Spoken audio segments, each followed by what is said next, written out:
This week in movies, we're going to start off chatting about Green Zone. Oh!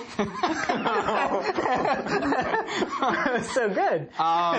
So Green Zone comes from the dudes that made the Bourne series, and by that I mean by the last two in the Bourne films, Paul Greengrass director and Matt Damon star. It's based on the book Life in the Imperial City. Is it Imperial City or Emerald City?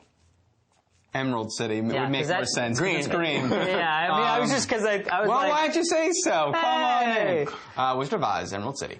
So the book and the movie... Darth Vader, Imperial City.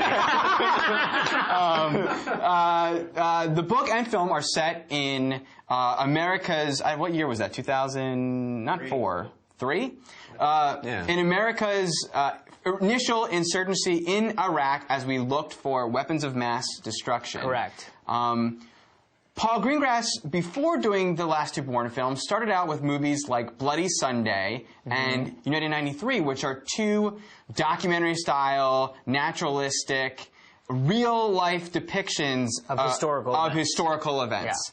Yeah. And Green Zone is much more like that than it is the Bourne films. Interesting. Matt Damon plays a officer, soldier on the field, or desert E-town. It could be desert E-town. This town's way more deserty than I thought it would be. Leading the teams actually doing the searching for the weapons and realizing that they keep on coming up short and sort of investigating what's happening.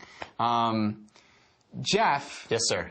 I didn't see the movie. Yeah, so you didn't see the film. Oh. I was flying with the Blue Angels. You saw our second movie. Correct. You were doing your own little wartime experience. I was doing my own little wartime experience. So we'll start over here in this direction. Jeff, what did you think? And we'll end there because we can't go in that direction. I'd like to speculate. Okay. So Jeff, what did you think of Green Zone? Well, I think I've said before on the show, and I know you agree with me, that United 93 is one of the best movies ever made. Right. I think it is one of the most powerful, incredible movies ever constructed. And it's a little worrisome for me when you kind of put this in that category, because it's not that at all. It's much more, I think, an action-adventure movie. While it is talking about some very heavy, real things, and it has a very political statement to make, and talks about real history and real events, it doesn't have the same. There's definitely a action-adventure bent to it, you know. I liked the movie a lot. I found it very enjoyable.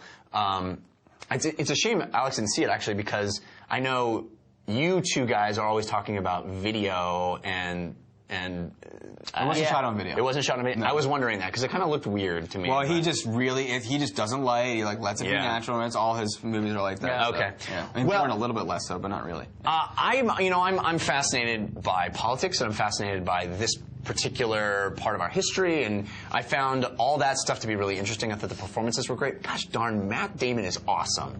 I just GD'd it. Gosh darn it. Oh, I was like, what did you do? I said that. I don't know why I said that. He's so good and just so believable and real, and just throws the lines away, and it just feels authentic, and he's like really in the situation.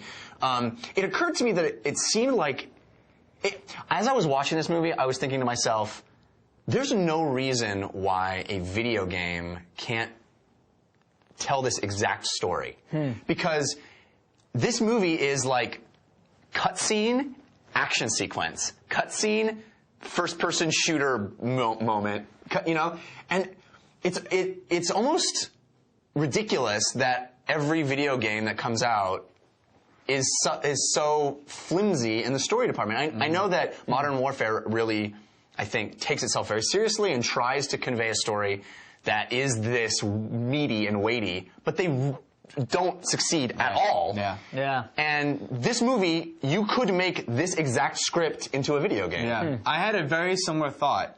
to carry over your peanut butter in my chocolate, your video games in my movies section. Yes! Did it! I had a very similar thought about the story, and also about how it's so interesting that we live in a time where I'm watching this movie and I'm reminded of the time I spent in the doing the same places, kind of things. Yeah. doing the same kind of things, playing Modern Warfare and all that. It's wild. I didn't like the movie. At all? Not really. I thought the opening sequence starts on a close-up of a photograph and ends on a wide shot of that setting and of war happening, and it was spectacular. And right away, I was like, wow, we are getting perspective on what we heard on news broadcasts, and you hear people talking about, but like I'm seeing it, and following some of the opening scenes with Matt Damon and his soldiers on the ground while they're doing the thing that we just heard. Oh yeah, we're looking for weapons, but no, some dude's got to go do that, and they're dying, and like it's crazy, and not finding anything. Yeah, and that was spectacular. Those ideas and how it came across in a couple scenes, and I agree with you.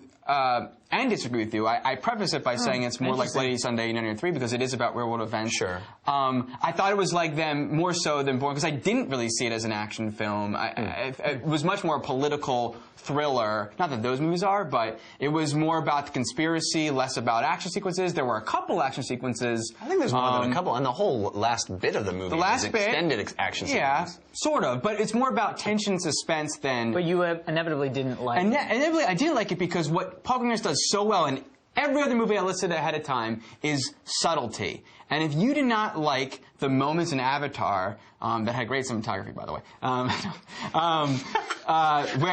where they said the line shock and awe and fight terror with terror, then you are going to have a real problem with this movie because most of the movie has the wink, wink, nudge, nudge jokes of, see how back then they were saying this and how we know now. I felt like all that stuff was underlined. It was jokes, though. It didn't play all those No, they weren't jokes. But I'm saying, like, it's like that, like, see how, like, here it is. We're like, saying there's weapons of mass destruction here. And you know that... And we know that they didn't out my eyeball. Yeah, so that really took me out of the film, and it basically didn't tell me anything...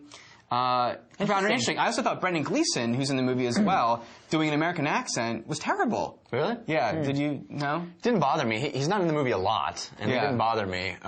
Interesting. Well, now I'm conflicted because I did want to see it before, and now I don't know if I do, but I think I do, but I don't. It's enjoyable. I mean, I would say it's being sold as a Bourne film, and I think people going in for that.